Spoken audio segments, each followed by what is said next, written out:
In this video, among other things, we talk about the tiresome topic of our time, Corona. But not directly. There is something even worse than Corona. Something we encounter every day that we cannot escape. Something we're all exposed to some degree, whether we are vaccine opponents, vaccine supporters, conspiracy theorists, or whatever. And this something makes us sick as a society to an even greater extent than Corona does. The bad part is that not only are we exposed to it on a daily basis, we actively support it. What are we talking about? Obviously, there are two factions in this pandemic that are fighting each other. However, in a situation where two sides are fighting, there's usually a third side that remains mostly undiscovered and fuels the fire. While we could dive deep and look at all people and groups involved in the pandemic, we don't have to look that far behind the scenes for this video.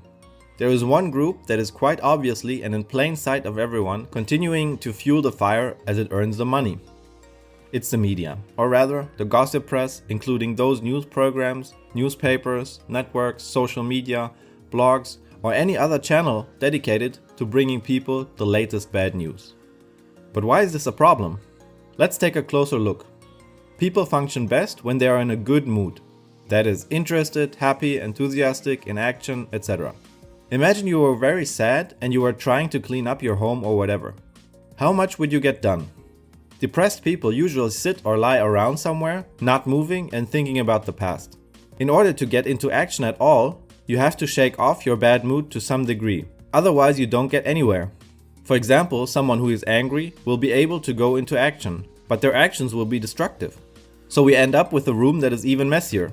It always depends on the level of sadness or anger, of course. But if we look at it this way, we basically see that the more emotionally down people are, the less productive and successful they are. What do bad news do to us? Have you ever gotten bad news and then been very happy about it?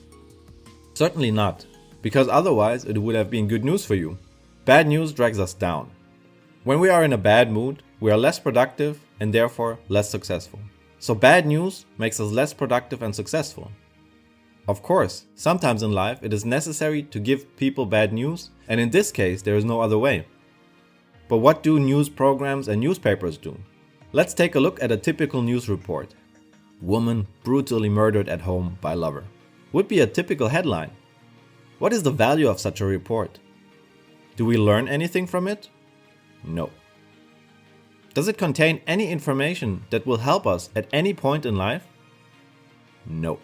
Does this information put us in a better emotional state? No. So what we have here is a message that has no other effect on us than to drag us down and make us feel terrified. It doesn't matter whether this news affects us or not.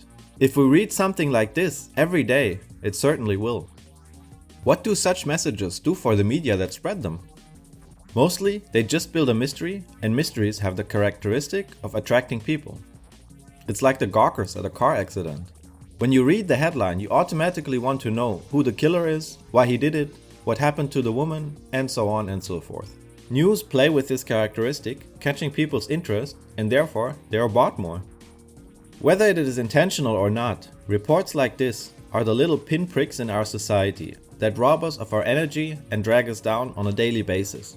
They are tiny doses of poison that slowly kill us. In the long run, they drive people into depression and inactivity and ruin entire nations. This is not to say that all reporting is bad, or that there is never any useful information there, or that none of these newspapers or news broadcasts have any value, and that you should not be informed about world affairs. However, the actual value of an incredible amount of this information is very low, and it is mostly destructive and damaging in nature. They are desperately looking for the next big headline to exaggerate and sensationalize. In doing so, they sometimes go so far as to destroy entire existences or defame certain individuals or groups, even though they may not even deserve it. What can we do? We should choose carefully what we watch. Our mind is not a garbage can into which we can or should pour everything.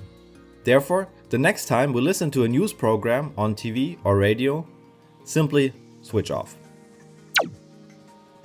Believe it or not, there's supposed to be people out there who watch such bad news every day to stay informed and don't even realize that they are just bombarded with worthless information. Some are even said to voluntarily buy some gossip newspapers with their own money and then even read them. At the risk of attracting angry looks from some people, I hope that it can change the views and behavior of some to the positive.